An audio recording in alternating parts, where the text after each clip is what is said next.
এমদাদুল হক আপনি প্রশ্ন করেছেন, আপনার প্রশ্ন দিয়ে শুরু করছি ইউটিউব চ্যানেল থেকে। আসসালামু আলাইকুম। আমার প্রশ্ন, বর্তমান সময়ে ঘুষ দুর্নীতি ছাড়া কোনো কাজ ব্যবসা করা খুবই কঠিন, এমত অবস্থায় একজন মুমিন হিসাবে কি করণীয়? প্রিয় দর্শক, আহমদুল হক ভাই যে প্রশ্ন করেছেন তার প্রশ্ন উত্তরে বলবো যে হ্যাঁ, এটা ঠিক যে আদ-দুনিয়া সিজনুল মুমিন ওয়া জান্নাতুল কাফির, দুনিয়া হলো মুমিনের জন্য জেলখানা স্বরূপ আর কাফিরের জন্য এটা হলো জান্নাত স্বরূপ।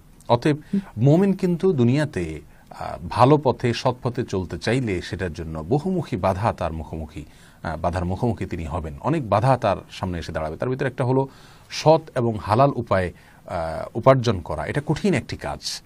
এই যে কঠিন কাজটি, এটি সম্পাদন করবার জন্য, এই কঠিন কাজটিকে আপনার সহজ করবার জন্য আমাদের সবচেয়ে গুরুত্বের সাথে যে বিষয়টি করতে হবে তা হলো আল্লাহ সুবহানাহু ওয়া তাআলার সাহায্য চাইতে হবে। আল্লাহ সুবহানাহু ওয়া তাআলার কাছে আমরা দোয়া করব আল্লাহ যেন আমাদেরকে হক এবং হালালের পদ্ধতিতে আমাদেরকে জীবনযাপন করার তৌফিক দান করুন। সেই সাথে এর জন্য প্রয়োজন হলো দৃঢ় প্রতিজ্ঞা। একজন মানুষ যদি জান্নাতি তার সত্যিকারের টার্গেট হয়ে থাকে, আল্লাহর সন্তুষ্টি যদি তার জীবনের একমাত্র লক্ষ্য এবং উদ্দেশ্য হয়ে থাকে, সে যদি আখিরাতকে বিশ্বাস করে, জাহান্নামকে বিশ্বাস করে, হিসাব এবং কিতাবের দিনকে, আল্লাহর সামনে দাঁড়াবার যে দিবস সেটিকে যদি সে